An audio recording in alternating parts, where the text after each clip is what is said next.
All right, thanks, Chris. Hello, everyone. Welcome tonight. We appreciate you being here. We know there's also another event tonight with the mayor. We appreciate you coming here to join us to talk about wines. I just wanted to say real quick, thank you to everybody who signed up and donated their time or donated supplies to the Safe Haven Unhoused Shelter. This last weekend, they did have to close down, but a lot of volunteers showed up. A lot of good work was done, and I really appreciate, we all really appreciate the effort that was put out there. And stay tuned because there will be another outreach event next month, and we will be emailing that out to you. So we hope you can join us again and make a difference in our community here in St. Louis. Thanks so much, Michael. And thank you again to everyone for the work that you do and making our community a better place.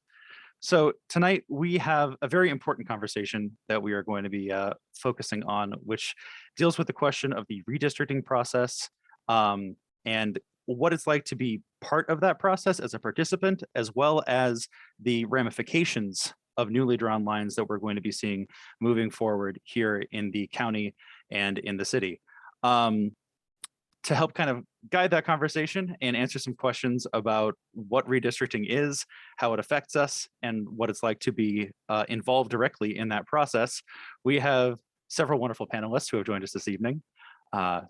John Bowman, Mr. Rick Shang, and Mr. Sean Nicholson. I am going to pass it to each of y'all in turn to kind of introduce yourselves a little bit and chat about what brought you not only into the process of redistricting and how you're involved in it, but also just politics in general, and a little bit about yourself. So John, we'll start with you. Thank you. And I was about to say that age starts before beauty, so Sean would be after me. Good evening, everyone. I'm honored and very thankful to be a part of this conversation, and I appreciate the invite. My name is John Bowman. I am a 41-year member of the United Auto Workers in several different capacities, as an electrician, as a lobbyist, as a governmental affairs director, as well as a Midwest region director. I also serve as president of NAACP St. Louis County. And my journey to politics is very strange. I was a baseball coach, a Little League baseball coach, and I was talking to my alderman about buying my players some new t-shirts, and he told me he didn't have time to talk about such frivolous issues. And it kind of rubbed me the wrong way, so I thought I'd run against him. Knowing that he was a part of a machine, I never anticipated that I would beat him. Well, lo and behold, I did win. And from that point on, it has been an interesting journey. So I didn't seek out politics, it kind of found me accidentally. I served as an alderman in the city of Northwoods, as well as a state representative for what was then the 70th district.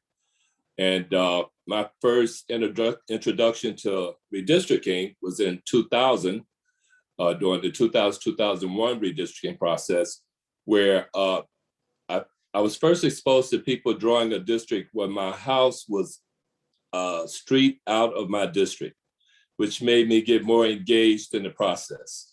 And then I participated in the 2012 process because I was working for a state senator. And as you know, this is called a bipartisan process, but I'm starting to think it may be one of the most political processes I have ever seen in my life. But with that being said, it gave me more exposure to how protective politicians can be over their turf and how they don't always factor in that instead of them choosing who they want as their voters, allowing their voters to be able to choose them seems to be the concept that they're kind of lost in a fog on. But with that being said, that's my synopsis of my short journey. I just became president of NAACP about 2 years ago. And I've been working very hard to rebrand it and take it back to its original focus and its original mission. And I'm always looking forward to having new young members so that I can train my replacement as soon as possible. Thank you. Thank you, John. Thank you so much. Rick, if you'd like to go next. Oh, wow. Shang should go, but okay. So I'm Rick, very honored to be part of this. And I find it difficult to introduce myself because I sometimes tell people I'm already retired and I don't know what I do. I run a kind of a small business. That's my daytime job. I run a small startup to essentially to shift the manufacturing supply chain to the US. And my inroads with politics was like kind of a weird story. My whole family lives in Boston. And I moved to St. Louis really because of my degree at WashU. And a couple of days in St. Louis, I realized there is a very big political cultural difference between Boston and St. Louis. I kind of wondered how, as a young person, and unfortunately not young anymore, but at the time, as a young person, how I could find a way to contribute and how to possibly bring about positive change. And eventually I settled down on two things that I think I can maybe do something. One thing is to really help to organize better of the minority groups. Of course, I started with people who are also of Asian origin, although since then I've broadened my approach to work with many other minority groups to better organize and give a political voice to the population.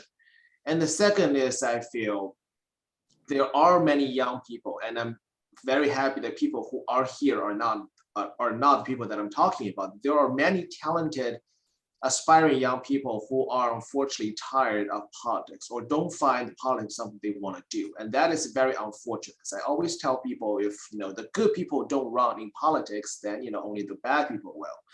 And that's why my second role is really to find my ways from strategy, from funding to support a bench of younger leadership.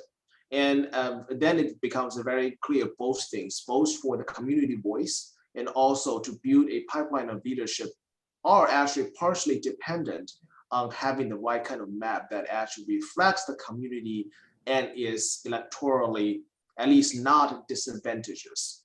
And that's why when opportunities arose, I was very honored and very happy to be part of this conversation. Anyway, so this is it's a kind of a mix of both what I do and also why I'm part of this conversation. So just want to say thank you all for this opportunity. Thank you so much for being here, Rick. We really appreciate it. Sean, last but most certainly not least. All right. Thanks, Chris. Thanks, John and Rick. My name's Sean Nicholson. I live in Kansas City now. I used to live in mid-Missouri. My first interaction with the redistricting process in Missouri was actually in 2011, 2012.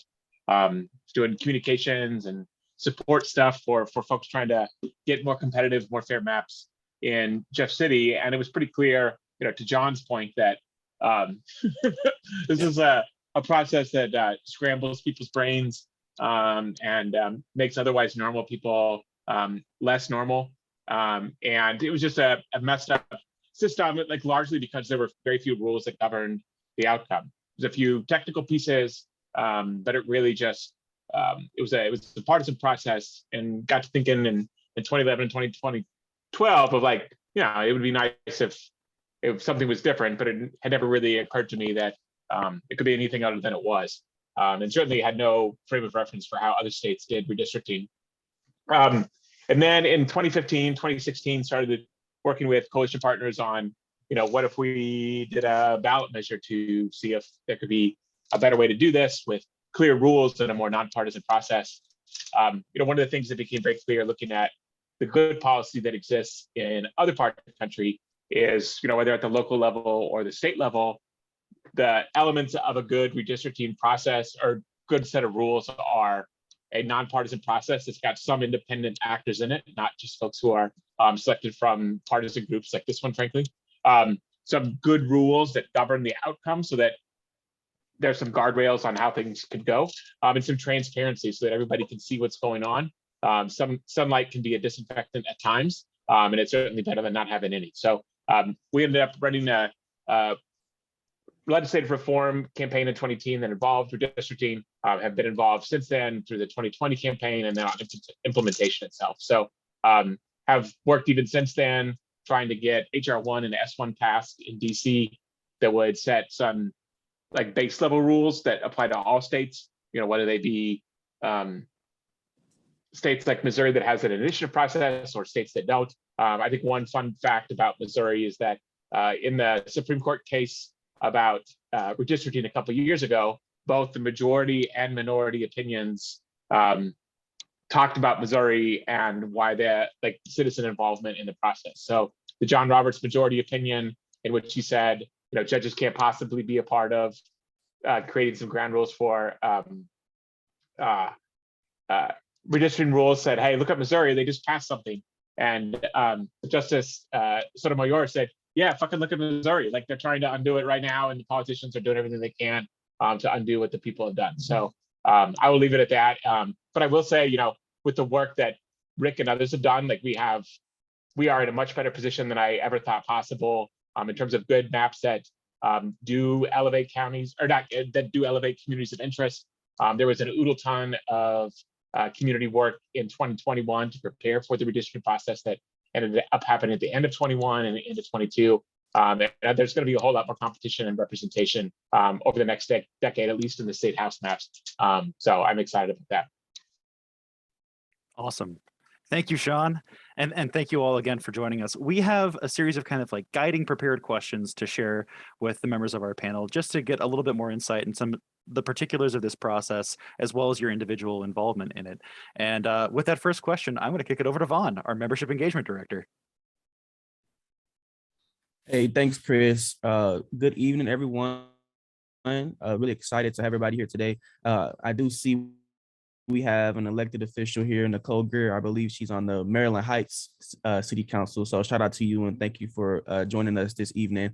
So I'm going to ask the first question, and this question is going to be for all of the panelists. And so we'll start with John.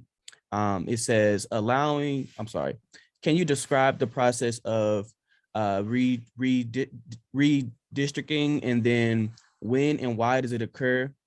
Who is responsible for deciding what lines are ultimately drawn? And it's kind of a compact three pieces to that. So John, if you could kick us off. Yeah, I tell you what, I'm going to get a shot at it. I know Shang's going to do much better, but redistricting is a process we've been going through for every 10 years. I think it goes back to a congressional or legislative ruling back in the 60s, somewhere around there. But it was supposed to be an effort to equalize representation in districts, along with making sure the districts were made up of certain principles, such as contiguity, which is a principle that all areas within a district should be physically adjacent. As well, I'm sorry, I moved myself off the screen. Sorry about that. Okay. As well as compactness, which is another principle, is to make sure constituents live within a district near each other, I believe. And then as well as communities of interest, having common political and economic interests of that type. And of course, the VRA, which is the Voters' Rights Act, majority minority districts, which districts are comprised of mainly minorities. And so it's an effort to equalize the representation of these different sections of congressional, Senate, legislative, local districts, so that representation is meeting the requirements of us as voters. That's my thought on it. Yep. Thank you for that. Sean, could you respond to that question as well? Yeah, so the rules are different at each level of things. So y'all have been going through or have just gone through new line drawing for ward boundaries. So that happens every decade, every time we finish the census. Different rules that John was working with at St. Louis County. And then even in Jefferson City, there are different rules for State House and State Senate. There's rules even slightly different between those two things. And then the congressional lines, where they're only like the most basic of rules at the congressional level. And John is totally right. Like, we have these rules in the redistricting process because not that long ago, politicians in power just said the districts as they existed decades ago, we're just going to keep them. And it doesn't matter if this district in the cities now has hundreds of thousands of people inside those geographic boundaries that, several decades ago had some cows and horses and just a few hundred people. So we do it every 10 years now at all the levels, so that all the districts have the same number of humans in them. And then the rules get more specific when folks get engaged, and we set some guardrails on it so that politicians just trying to protect themselves don't rig the game to predetermine the outcomes. When it comes to state house and state senate districts, that's what I'm most familiar with. You got to follow the Voting Rights Act for sure. That means less and less over time, unfortunately.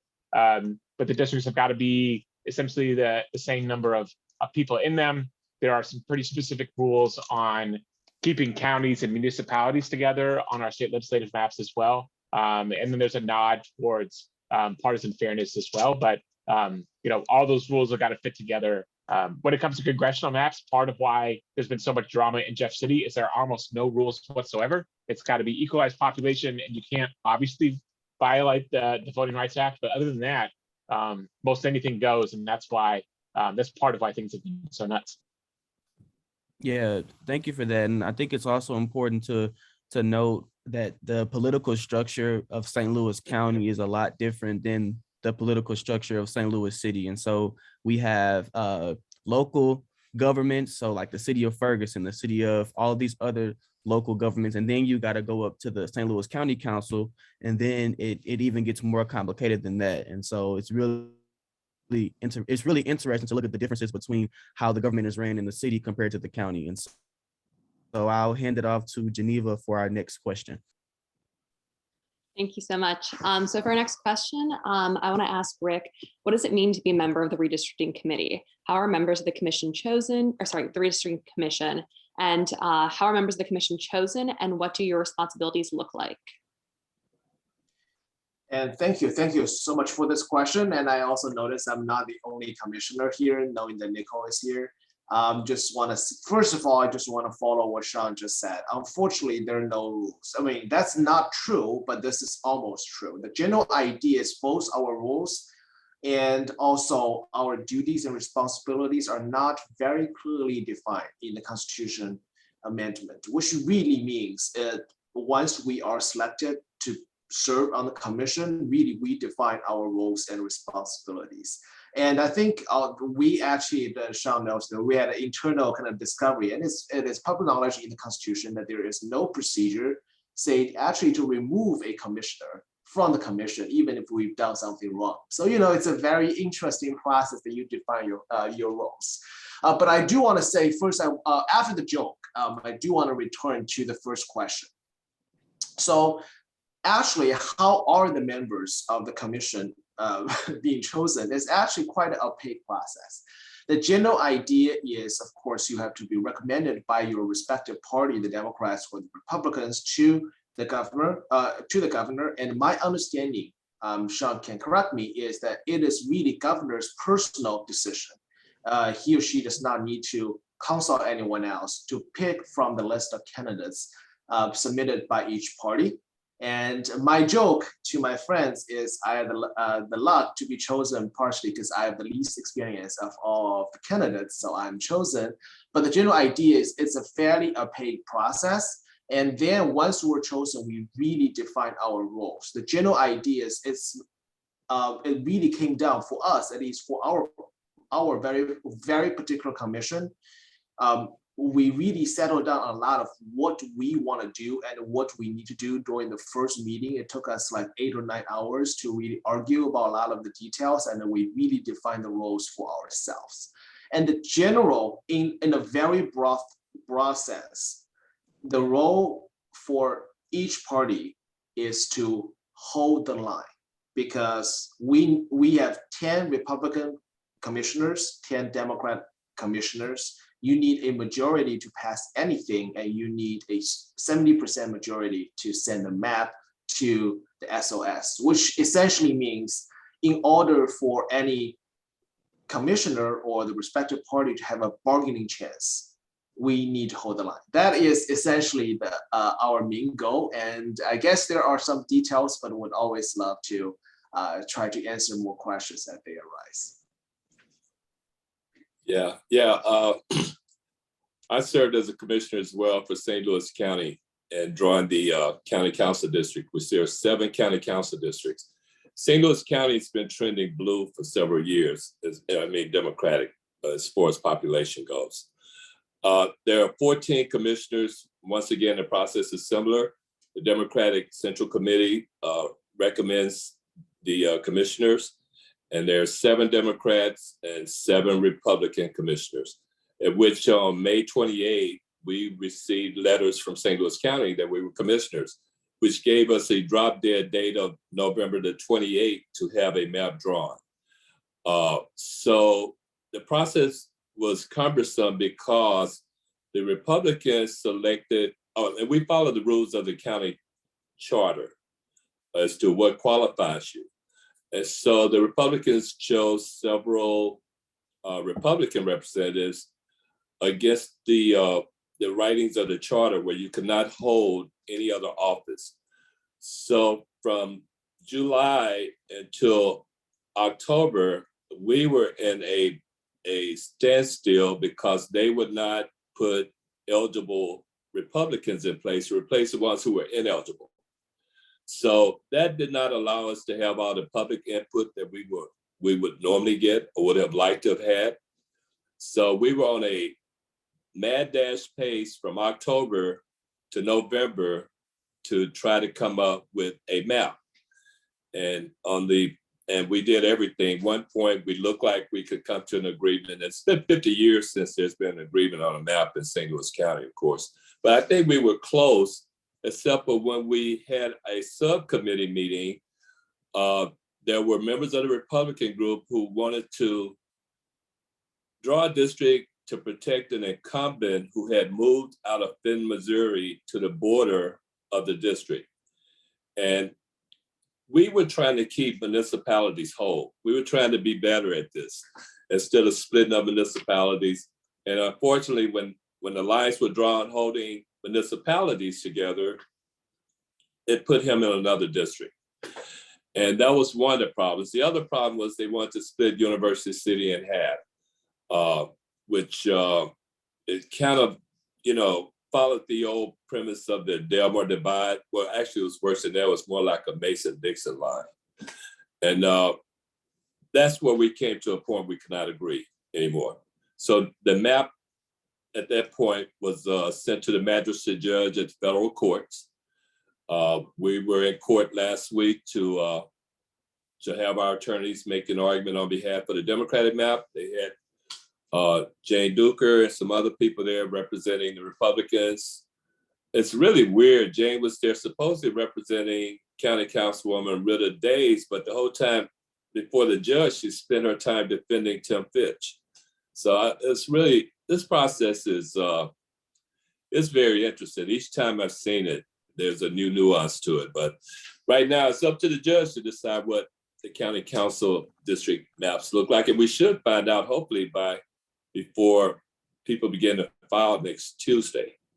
So we'll definitely have a chance further down the line to dig into a little bit about how the process ends up politicized. But okay. No, that was a great anecdote. We appreciate your sharing it.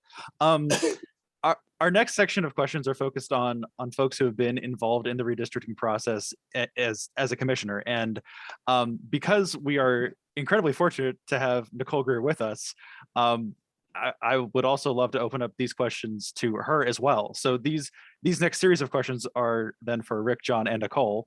And we'll start with Michael asking the first one. Yeah, so I think you covered a little bit in your intros what kind of got you involved in politics, but what inspired you to become part of the redistricting process specifically?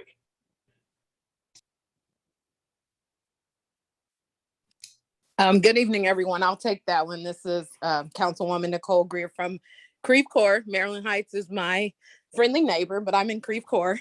For me, it was realizing the importance of representation, especially representation, having a minority on the commission I thought that was very important. One of the reasons I serve as an elected official and I do engage in politics is because my goal ultimately is to have more people that look like me involved in the processes.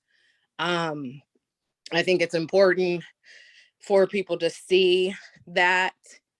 And I specifically remember, I think it was in St. Louis in one of the public hearings, somebody did make a comment about, the makeup of the commission. So I was, I know those things are noticed.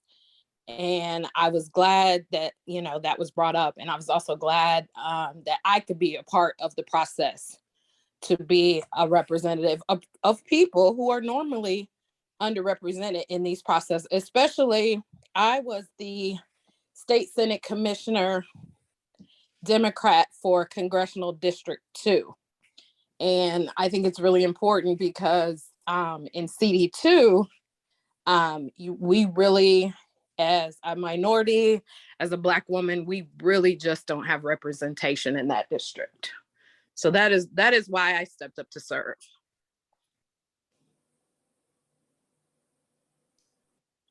Well, thank you. What about you, Rick? Well, I think, Nico, if you don't mind, I'll just steal your words word by word, because this really also is really why or how I want to be a part of this process. And I want to say it's still a very unfortunate reality that there are a lot of political events that I show up and then I notice I'm the only person of Asian origin. Those kind of events are becoming less and less often as I see a lot of a member of my community are showing up.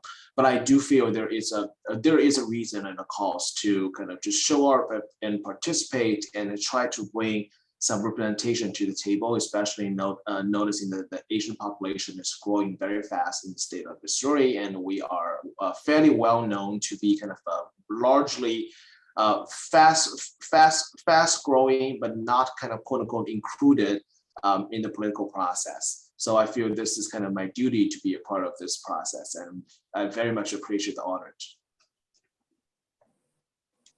And John, what about you?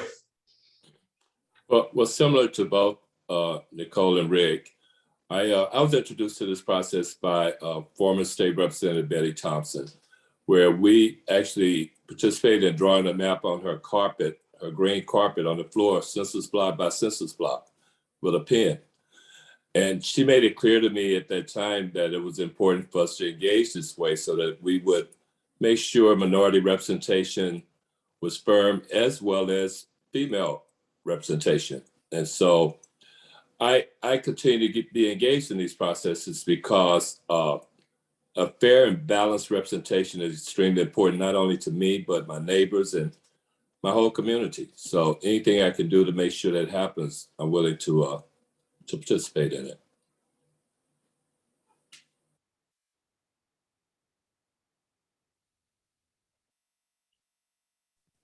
Thank you each for those answers. I think that, yeah, we can all absolutely agree that the only way that those kinds of positive changes are able to be made is when folks like you all step up and become part of the process. But to ask a little bit more about the process and your experience in it, I'm going to send it to Alex, our secretary, who's got a few questions for each of you.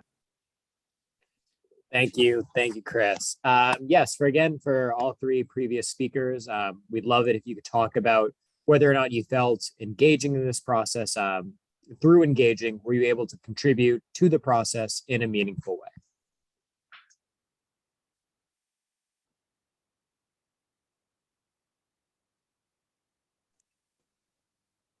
Okay, I'll go. And I apologize, I'm off camera. I was listening to this while I was preparing dinner and didn't know I was going to be speaking. And I have this little saying, and I say, stay ready and you'll never have to get ready. So I have to take my own advice.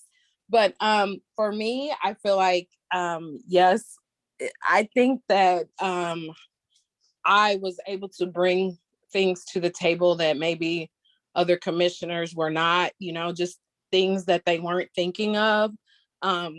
Even just simple things like when we had a public hearing in Kansas City, it was at a hotel downtown, like it was like the downtown Marriott. And originally they were going to have anybody who wanted to submit public testimony or provide public testimony in person, they were going to have to pay to park at that hotel. And so when they said that, I immediately thought, well, there may be people who want to give public testimony, but they're going to be hesitant because they don't want to pay a $12 fee to park. That $12 might have been their lunch money for that day, and things like that. But I just think that when you have a diverse group of people, then you have diverse thoughts. And again, back to what I was saying originally, you get a better representation of the people. So I could probably go on, but I'll let the other commissioners speak on that. Yeah, I think I was acting as the chair on behalf of the Democrats for the County Council redistricting map, which allowed me to make sure those who were not familiar with Robert's Rules of Order, I kind of kept that in place, along with, just keeping the process focused and not letting it get off course and go outside the guardrails from my previous experience, as well as there were many members, as well intended as they may be, they did not quite understand the nuance of saying that Meacham Park stayed connected to Kirkwood. And me understanding that being an older Black community and how important it is to have one person representing, if they were representing Kirkwood, they should be representing Meacham Park as well. Those things come to bear because, it's just a part of the world that I come from. And as well as understanding some of the districts had lost a lot of population, but how do you make the maps equal, but still maintain a majority minority district? Those are things that I had to remain very focused and engaged on. And also to be a strong voice in regards to making sure the process didn't remain stalemate and delayed the way it was. So yeah, I was very engaged with talking to the Republican representative on a regular basis to try to get things back on track. So yes, it was not only engaging, but sometimes very challenging. Well, I just want to say that first of all, I think this is a collaborative efforts. A lot of other people, including other commissioners, and a lot of people we work together, including Shang, who is contributing way more than I do. But I also want to, when I'm talking about myself, I also want to preface the discussion with some background. Before I became part of this commissioning process or redistricting process, I was and I still am, a very avid reader of political commentary of all levels, national and local level. I wouldn't say all, but there are a substantial amount of commentary on the redistricting process is based on the assumption that the actors are rational and they have a good understanding of the underlying data and information, which unfortunately is not a true assumption. In most cases, the political actors involved, including me, we have a fairly poor understanding of so many data points that are in many cases outside our comprehension capacity. And I don't want to say about anyone else, but I cannot say that I'm a perfect rational actor as some of the political commentaries would paint us to be. And therefore, it is actually a combination of who is where at what time and a lot of power dynamics in this political process. And that's why I'm really happy to be there, including involving a lot of discussions about where the hearings are, what kind of data are used, sometimes which cities that we should try hard to keep full, to keep whole, and those issues. And I want to say, I've done some I've contributed some minor roles in this dynamic process, but I want to say it is really, really valuable experience for me to realize and learn how imperfect, unfortunately, this process is.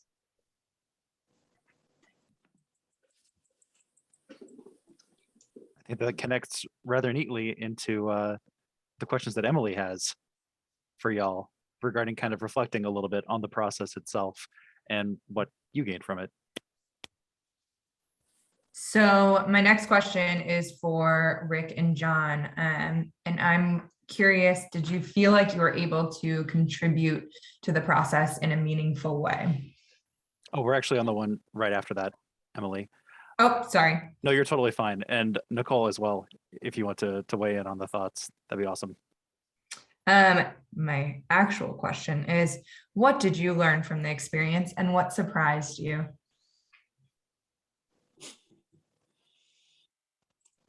I will say that I was very surprised by the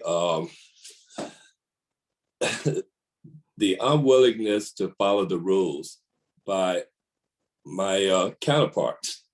The county council charter is not very complicated. It's very simple.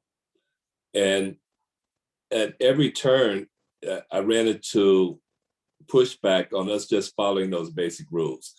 And I learned that in order for people to maintain political power, they are sometimes stepping into a characteristic that you would not anticipate. And there were times where, it takes a real calm, steady hand to keep things from exploding.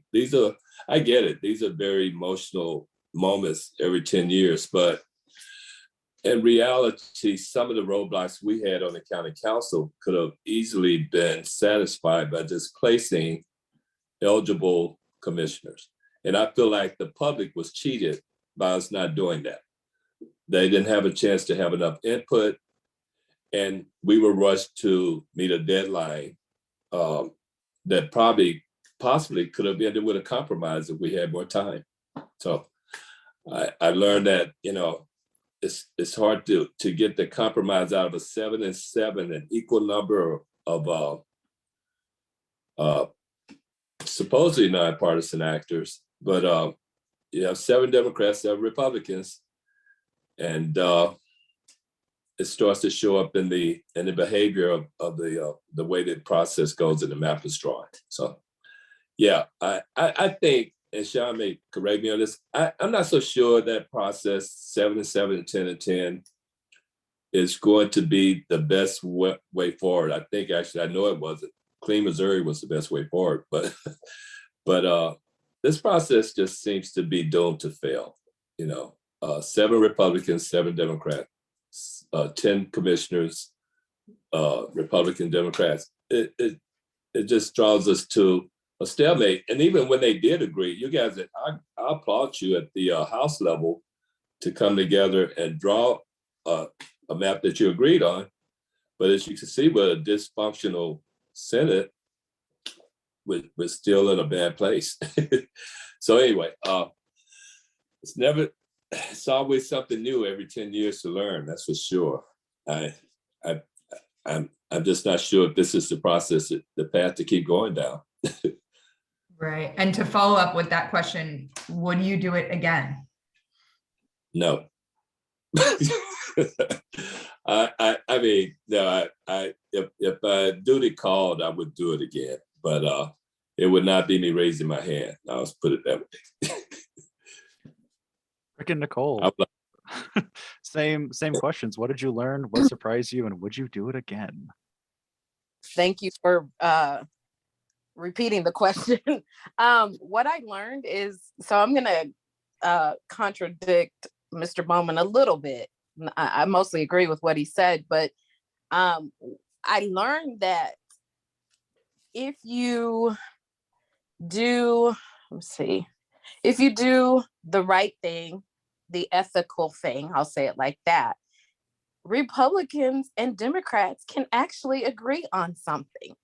And the reason I say that, shout out to the state house commissioners, because they actually agreed on something. And to be perfectly honest with you, I was surprised. So I was brand new to this process, really didn't know anything about redistricting. one of the reasons I did it was to learn about the process so that I could educate others about this process as well. But I was told, basically going into it, I was told, you're not going to come to an agreement. Like Mr. Bowman said, this process is set up to fail. You've got 10 and 10.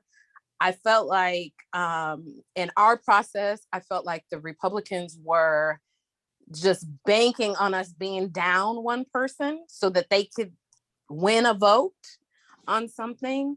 Because I heard somebody else say, I can't remember who it was, like they said, like, our job is to hold the line, basically. But I did learn that if we, if we're really doing the right thing in the interest of the people, that we could really agree on something. And I was surprised that happened. And to be perfectly honest with you, I'm kind of jealous that the House was able to get it done and the Senate commissioners were not. And I feel like it was a 3-part question. So what surprised me? Oh, the last one, would I do it again? Okay, so I never say never, but today at this moment, I would say no. But if it comes up again in 10 years, I can't say that I would still say no in 10 years because I don't know, what things are going to be like. This is a once in a 10-year process. So I know that's a real political answer, but that's really how I feel. Rick, same set of 3. Well, What'd you so learn? I'm just gonna say I'm really surprised by how imperfect this process is, despite my fairly low expectation. And I want to use one example that you are probably more familiar, given that you're based in the city. That is, I'm hoping I'm not ruffling any feathers, but when the first map of the new wards were coming out, people realized actually the thickness of the line was an issue.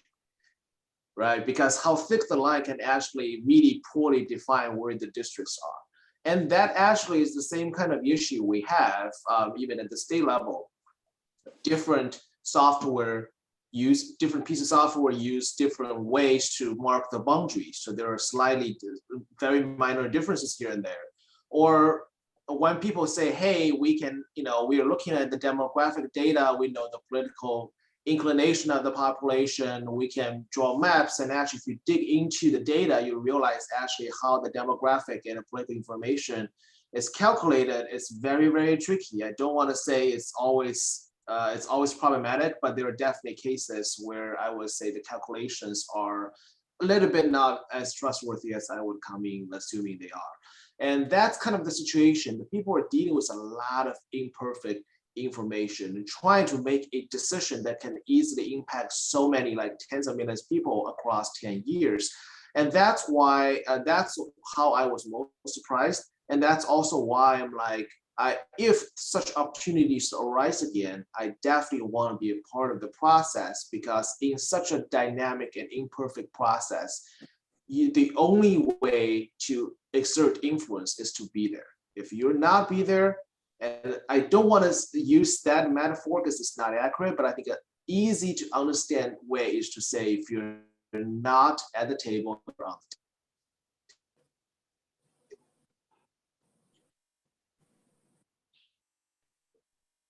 Thank you so much, Rick. Are you still with us? It looks like we might have had a brief freeze there. Okay, great. Awesome. Fantastic. Could be my internet. It's been being weird all night.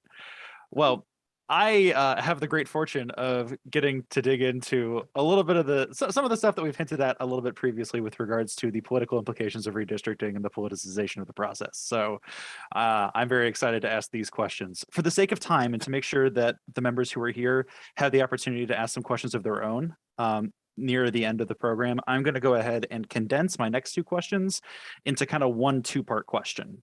And for these, we're going to go ahead and start with Sean. And then anyone else who wants to weigh in on the commentary, we more than welcome your thoughts. So the questions are, how is the redistricting process politicized in our state? And in what ways could the process be made more nonpartisan? So at the state level with congressional maps, it's entirely politicized because it passes just like any other law. And whether it's the congressional delegation or local constituents, or just there are people literally trying to draw lines so that they can go run in them now. And so, I mean, it's a pretty jacked up situation to have people trying to draw maps for themselves instead of the maps being drawn for the people. At the state legislative commission level, it's better than that. But as we've been talking, everyone who is on those commissions is literally selected by a political party, which requires a certain amount of relationships and knowledge to be a part of the process. And then the governor has to select you from the pre-vetted list from the two political parties. So not an ideal setup, better than the General Assembly drawing it, I would say.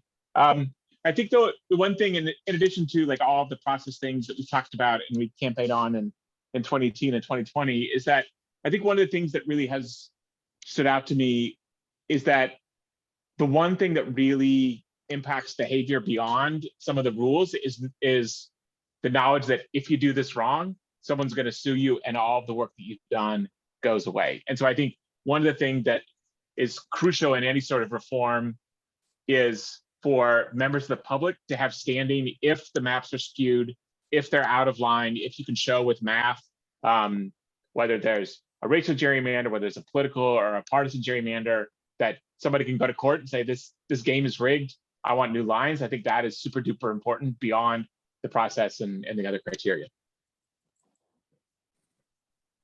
Thank you for that, Sean. Thoughts from the rest of our panel? Gotta leave this one open.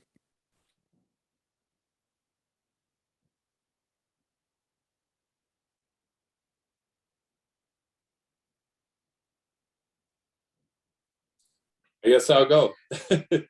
So it's going to be somewhat similar. I agree with what Sean said. Basically, it's a political process, right? And then you have a lot of other influences that don't really show up publicly in the process as well. So when you're selected, there is a certain level realistically of stand your ground, hold your, as Rick stated, hold your position. Because I think what was different partially with the map that you guys got in the House was the two chairs. The chair and the vice chair were probably a lot more able to communicate in an honest and compromising way. If the chairs are dug in, partisan, strictly there for Democratic purposes, and the Republican chairs, they're strictly for Republican purposes, realistically, there's no way your goodness and your kindness is going to change that or whatever. It's a line drawn in the sand. They won't cross it. And as much as I work on even going to work on a map on a Sunday with a subcommittee, thinking that there was a hope of us coming out with a compromised map. Once they get back to their caucus, that conversation goes astray. So I hope that we can move forward with this process, and maybe ethics should rise us to the top, but I'm still waiting to see that. So yeah, it's an interesting process. I just want to very quickly add that I do think, and I can be wrong, but I do think there is strong public support for a nonpartisan independent process. And unfortunately, it would take a lot of work for public awareness and public participation, despite issues with misinformation or whatever. I mean, unfortunately, this is all that I can say. That is, there is public support, and I'm hoping through broader public participation, we're able to somehow diminish or hopefully eliminate some of the not even special interests, sometimes just political self-interest of people who are already in power.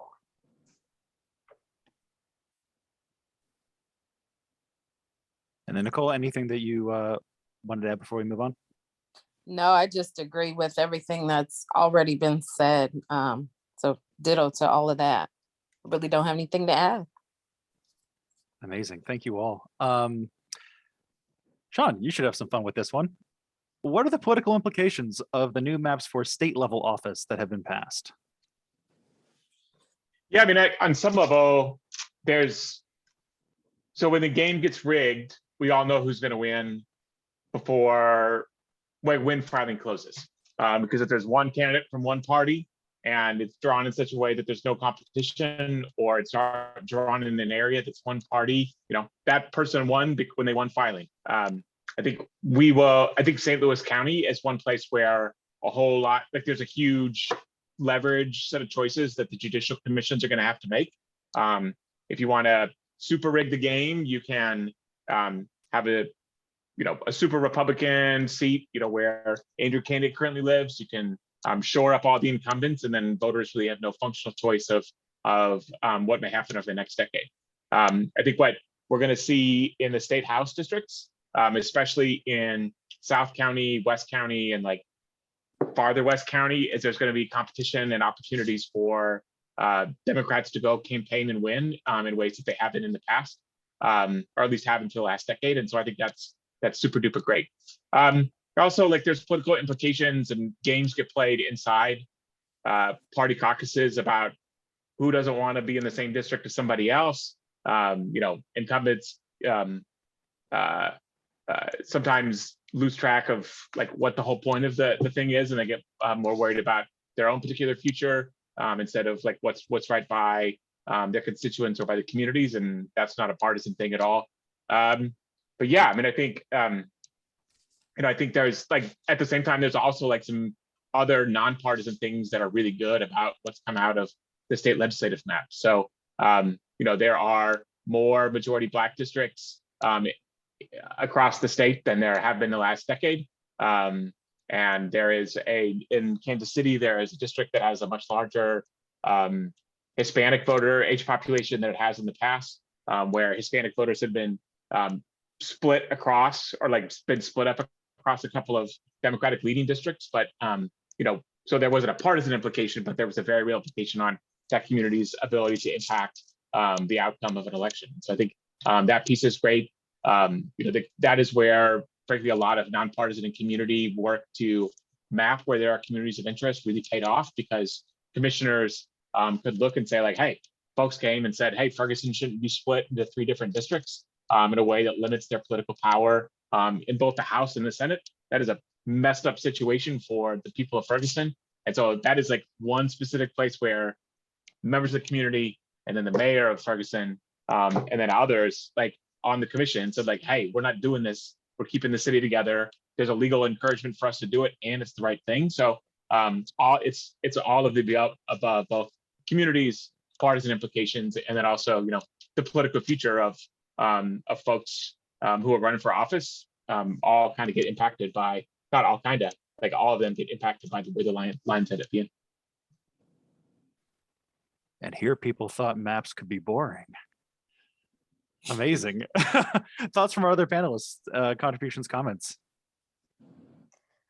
One thing I want to say real quick is one of the implications that I'm currently realizing is, since the state Senate commission deadlocked, again, I'm hating, I'm jealous of the state House commissioners getting it done. But now here we are, filing is Tuesday. And so how do people file for state Senate and they don't know the districts? So I think that's a huge implication, something that I didn't even think about as a commissioner until we are in this place. And I think I just saw an email from Shang today, like a few minutes ago, that said that the public hearing that the judicial panel was going to hold, which was supposed to be today, has been rescheduled to next Friday, the 25th. And that's after filing opens. So that's one thing I wanted to point out. And I just think that's really unfortunate. So Sean, would you remind me, I think this has happened before. I think in maybe even 2012, looked like the Secretary of State had to make a decision in regards to the maps not being complete and filing or something. I don't know. Is that right? Maybe Shang. Let me go back and look real quick. It's a weird situation, to Nicole's point. So we can guess where districts are going to be in general terms. I think one thing that's worth noting, as some of y'all are obviously, some of y'all are office holders, some of y'all are working for candidates. there is a bit of a grace period fudge cycle where you can, if you're in St. Louis County or St. Louis City, you can run in any of the districts. You have to pick a number when you file, but there's a grace period of a cycle to get in that district and meet the residency requirements if you're in the county of where the district is. I'm pulling up the 2012. There was the Senate line drawing in 2012 was super duper funky because the judicial process created an illegal map.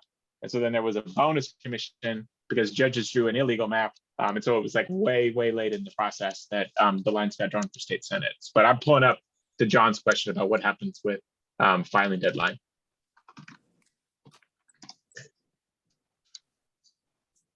I just want to quickly say I have nothing to add, actually. I think Shang really is, I always defer to Shang. I always appreciate what he does. But to lift up what Nicole mentioned, like there's still, like none of this is fit. Like the only things that are finished on Missouri maps are at the state level are the state house lines.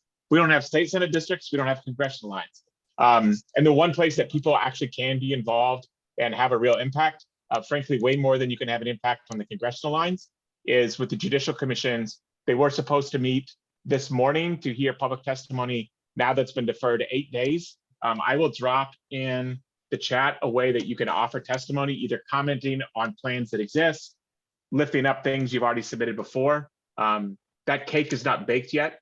So I will put that in the chat, but that is a very real thing where community input is not only needed, but like can impact the outcome. So I'll drop that in the chat. Thank you for preempting my last question of the night, Sean. Really appreciate that. Sorry about that. I read ahead. My bad. No. You're fine. This is definitely going to end up in the video description in the YouTube re-upload, by the way. So if you're watching this on YouTube, be sure to click that full description button down below. Check out the link.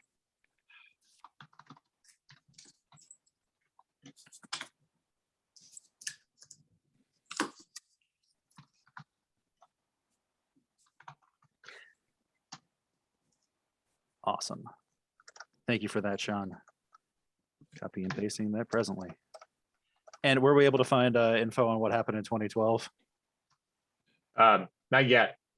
John put me on the spot, so I gotta. Yeah, and I just asked that because I see Ashcroft is moving forward as if, you know, it's business as usual. So I think Secretary of State Carnahan gave a different interpretation in 12 on how to deal with that situation. Well, while we look stuff up, I'm actually going to kick it over to Geneva. She has a couple of questions which kind of pertain to all of the panelists here. And they're pretty open form, they're open-ended, and we hope to find something interesting out of them. So Geneva, take it away. They're very open. So what is one way that we haven't mentioned that you would like to see the redistricting process improved or altered? And yeah, whoever wants to start can take it.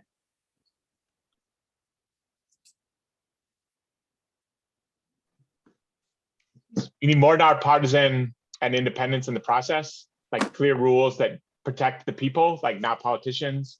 And then the people need to be able to sue if the game gets rigged. And so I think all of those things are crucial, along with transparency in the process, because commissioners, stuff that they get, that data is semi-public or not public at times. And so like the public needs to see all the ingredients that went into baking the cake.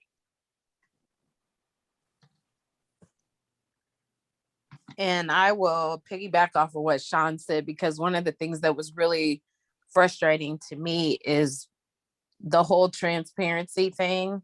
You know, with the Republicans not wanting to be transparent in the process and slide flash drives on the table of maps instead of, I mean, like it was so easy to just submit the map to the Office of Administration and then it's a public map, you know. But, you know, I just think that if there was a process where the rules were, you know, in the rules it said this is how you submit a map, then that would have cut down on some of the games that were being played. And I definitely want to say, first of all, ditto to both Shang and Nicole, but I also want to say we need better ways for public participation. We had unfortunately, we tried very hard, but in the end, we have public hearings on 9 or 10 a.m. during work days. And this is just not, and we have very limited ways for public participation. The online commentary portal was like closed and reopened, and there are like bugs in the system. I got a lot of messages of people asking me like they somehow cannot use the system, but the short answer is there has to be better ways for public participation. And to be quite honest, people who actually show up and say specific things like our neighborhood, I want to make sure my neighborhood is not divided in two, or my city want to be made whole. This kind of stuff actually makes an impact. And that's why I'm really hoping that, you know, there are better ways for the general public to participate. Yeah, I agree with Rick. I think public participation is very important. You know, I think that was one of the shortfalls in the county council process. The technology was not friendly to anyone who was trying to use it via their platform, and they were not allowing many people to come into the chamber. So losing that public voice, you know, I think that's a critical part of that process.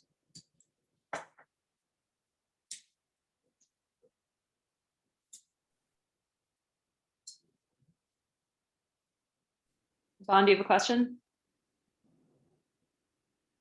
Yeah, no, I just wanted to make a connection. I definitely feel like this redistricting, trying to get more voices lifted in the process, is really similar to the work that the county council is doing right now in some local municipalities when it comes to like ARPA funding and trying to have like an equity focus and how should that money be spent.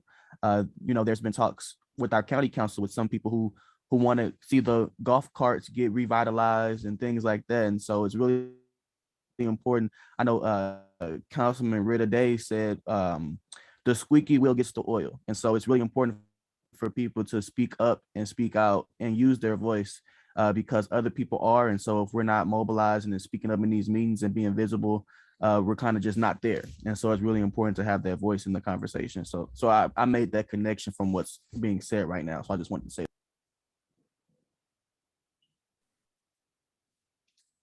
Thank you for doing so, Vaughn. Awesome. Well, I have another question. What's one question that we should have asked you that you would love to answer?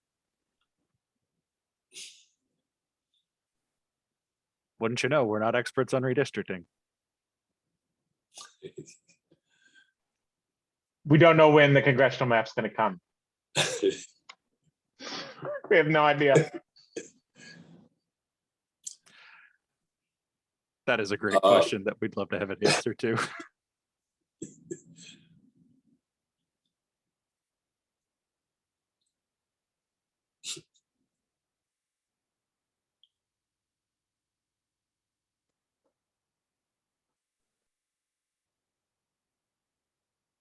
If y'all have other thoughts. Oh yeah, Rick, go ahead.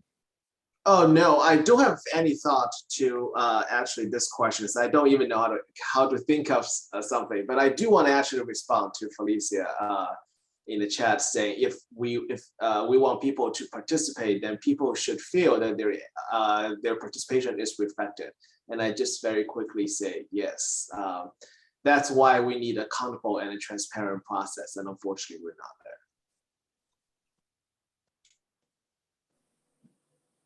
Well, fantastic. We have about 12 minutes, potentially up to 17 minutes to do questions from our audience members or other questions that might have popped into the heads of folks within the board even. So we'll go ahead and open it up there if anyone has any questions that they want to ask here before we kind of close out with a few more questions about how folks can get involved or really get more information. So feel free to unmute yourself or raise your hand and we can encourage you to do that and ask anything that you'd like of our panelists.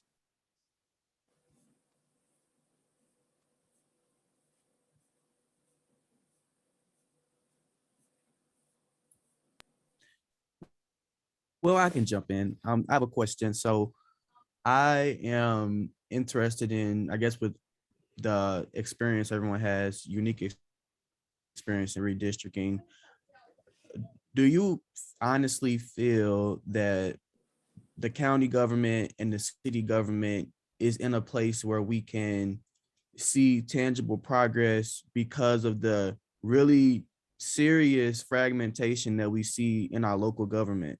It's really hard for people to even know where to start. And so you can be really involved in, say, Creve Coeur, but then be completely lost because you don't even know that the county council exists. And so you got to go to these 2 different meetings at these 2 different times, and then they have 50 meetings in county council and then 50 more for local, and then school board elections. And it just becomes a big headache sometimes. And so I'm wondering, I guess my question is, where do people start when it comes to redistricting involvement, and I guess just civic involvement in general? And this is for anybody that wants to answer. So I'll start with this one because I'm particularly passionate about this.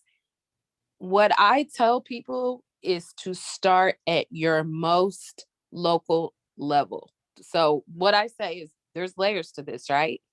So if you start, and it's probably going to be your city council person, or if you live in a municipality, obviously, if you don't, then you have a county council rep, or, it could be your local school board member, depending on, what the issue is. But my advice is to start at the most local level that you can start at, and then work your way up from there. That's what I would do. So the person that is your most local, they're going to have the least amount of constituents, and they're going to be more easily accessible if they're doing what they're supposed to be doing.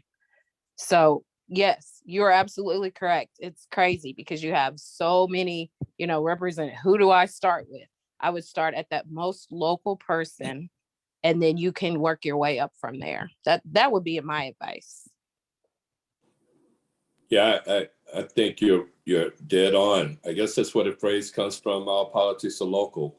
I just know that when I was on the board of aldermen, I couldn't cut my grass without one of my constituents pulling up, telling me about their street light or some pothole. So you have to be able to deal with that, at the local level. And then, when it comes to funding, there were issues that we were having with overflowing of creeks. Then you have to reach up to your state reps and keep pushing it up to, well, actually, we are probably one of the only places similar to a city like Pittsburgh, I think, with 88 municipalities. I don't know if it's 90 something anymore, maybe like 80 something now, but still a lot. And we, because of all that duplication of government and government services, it is a maze sometimes, but the local government people do answer quickly. I just recall that from being in that position myself where, I address local issues, but even as a state rep, they should be willing to get back with you within 24 to 48 hours on an issue. I don't know how Congress is responding now. I do know that we're living in a very divisive and divided climate, and the politics seems to be very toxic and more personal than it is about the needs of the people, unfortunately. But it's up to us to make sure we have people in place that realize that the decisions they make are made on behalf of the people who sent them there, and not just for some personal political reasons.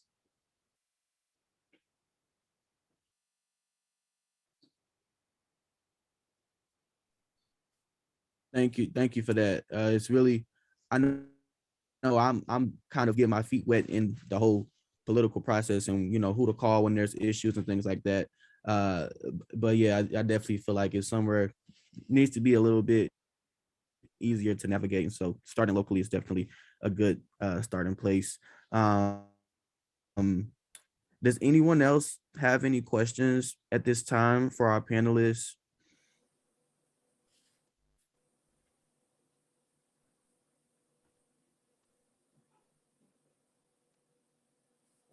Okay, well, with that being said, I'll pass it to Chris and we can go from there. All right. We have a handful of concluding questions. I'm going to actually skip to the bottom one. So Vaughn and Michael, you can go after me on this one, only because Sean's partially answered the question, which is because of the fact that the cake is not entirely baked with regards to some of these lines. What are some ways that people can take action to like offer input on the way that lines end up being drawn, or to make their voice heard in this process in a meaningful way?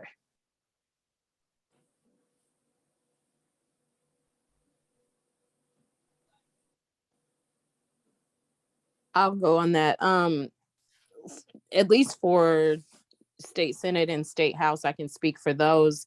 Definitely, know when the public hearings are.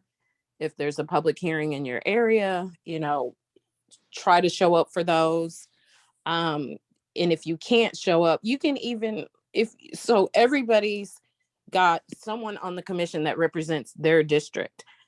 And if you're not able to show up for the public hearing, I would recommend just reaching out to that commissioner. I mean, all of our information is out there.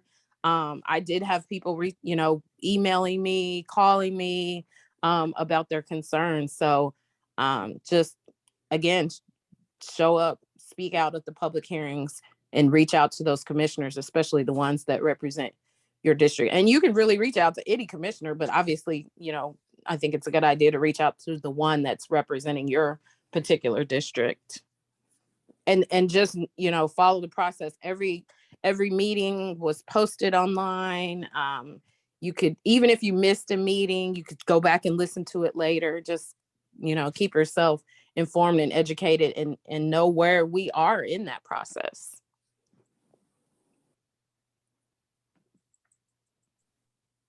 Thank you, Nicole. Anyone else with suggestions? Because I'll take them. I know I want to get more involved. The window is now on the state senate. And one of the real choices for the judges who have been tasked with drawing our state senate lines is what happens in St. Louis County, and then on this side of the state, what happens in Jackson County. But there's gonna have choices that they need to make on the draft districts for what are now districts 13 and 14 in North County. There are some real choices there of,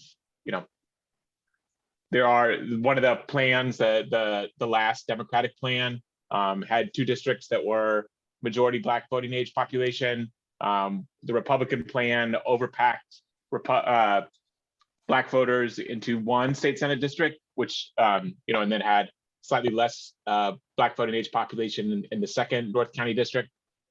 The final Democratic plan had a path for Democratic candidates to win in what is currently the 24th, the 15th, and the 1st Senate district, which really matters towards having, even a nod towards proportional representation at the statewide level. The Republicans have put forward a insano super gerrymander that worked to overpack Democratic and Republican voters into what are the 24th and 15th districts in a way that there's going to be no, they're trying to take away the ability for any sort of power change to happen that even comes close to proportional representation. So I won't pretend to be unbiased and which one of those is a better approach.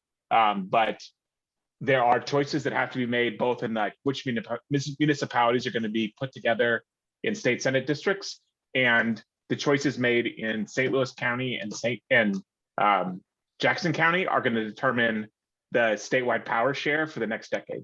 And so don't wake up when the district lines show up the week after next and go, man, I wish I'd have sent in something, because we got a little grace period here with the snow for folks to weigh in between now and next Friday.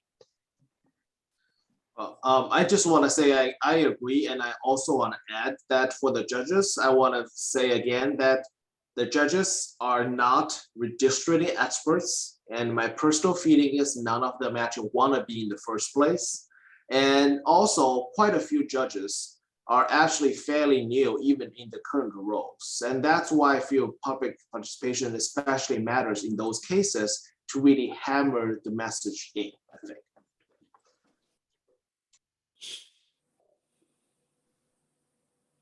And John, any additional thoughts before I kick it over to Michael?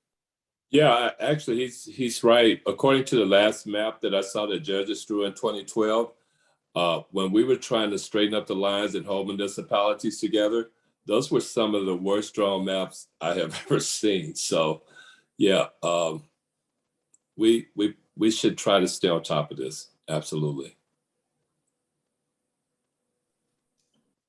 Well, thank you all. So kind of rounding back to when we asked you if you would do it again, there could be some future commissioners sitting in this meeting right now.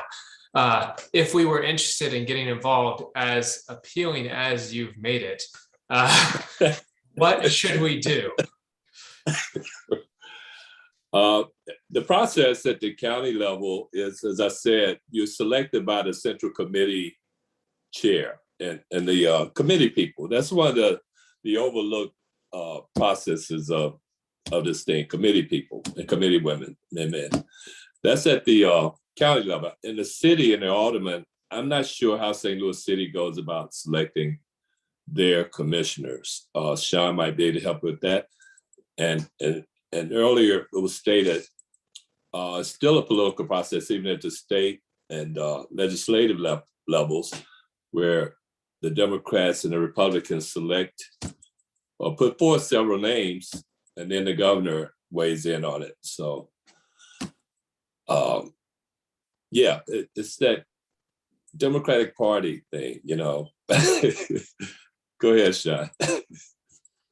So the way that city line drawers get chosen may change with the new Prop R that's heading to the city voters later this year or next year, whenever that is, and it may be a more nonpartisan process.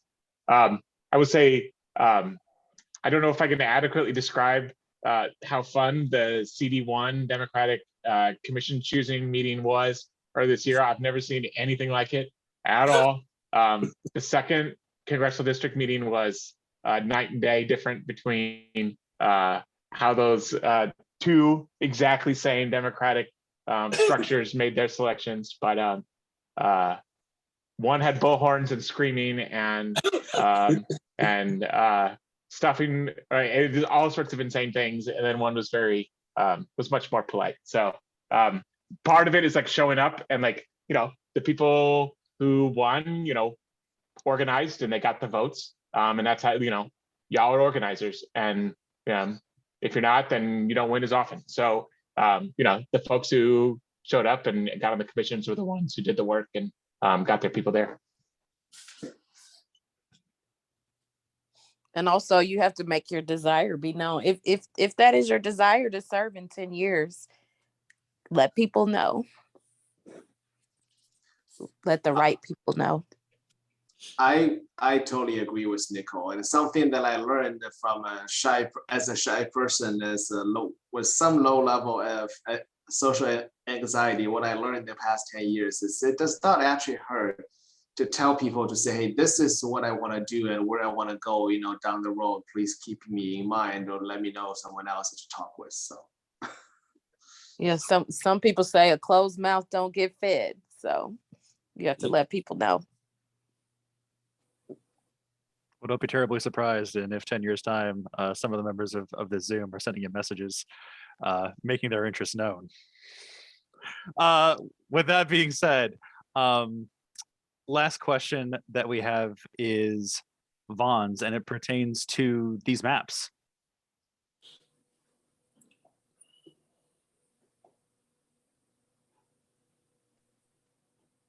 All right.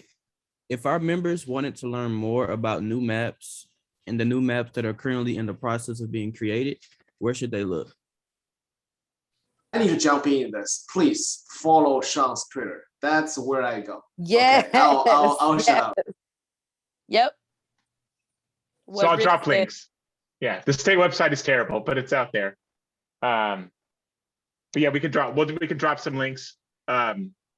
There's going to be a lot more resources. So there's good resources on the House districts already out there. People are going to have to dive into the Senate ones just as soon as they can. If you know the right place to look, and I'll drop it in the links or in the chat, you can get super detailed information. It's just not made to be accessible to normal humans. But I'll put the House plan in here right now, and then I'll also put in the final the final Democratic plan that Nicole and others worked on in the chat as well. We really appreciate that, Sean, because I mean, one of the reasons that we wanted to have this conversation generally is because this process is so opaque, even to people who like consider themselves pretty in the know with regards to political goings on, like the how and the why and the who and the where of this entire process at every level is something that is so critically important to determining like not only electoral futures, but just like service outcomes for so many people. And I think many of you have hinted over the course of the night at the fact that whether intentionally or unintentionally, it is hard for people to participate in it in a meaningful way to make their voice heard. So thank you. I have to ask, is the emoji part of the handle? No, I'm just like I'm outing Shang, but he is a fantastic resource of information and action. So please follow him. Yeah, and I'm not on Twitter a whole lot. I want to get better at it, but I'm not there yet. And so every email I get from Sean, I'm like, oh, it's a Sean email. And I know it's got good stuff in it. Look at that. It shouldn't be as hard. You shouldn't have to know a Twitter account to go get the information. So that's the thing we need to fix between now and next time. Is it should be far more accessible. And what's crazy is it's a billion times better than it was 10 years ago. Like 10 years ago, there was like one computer in the entire state the Democrats had, and it was not connected to the internet. And if you didn't know the person who had the computer, tough shit. Like it was all like that was the one way that you could figure out stuff. So as frustrating as it is, like it is head and shoulders better than it has been. And the fact that we can pull up a free tool to look at the data and all that is, it's a step in the right direction. Absolutely. We used that Dave's map platform for the beginning, so that wasn't available last time, but it worked out pretty good. Well, everyone, thank you so much for joining us tonight. And thank you to our panelists, John, Rick, Sean, Nicole, all of you for sharing your perspectives and your experience with redistricting and giving us just a little bit of more insight into the process, what's going on, why it goes on, how it goes on, and what we can do about it.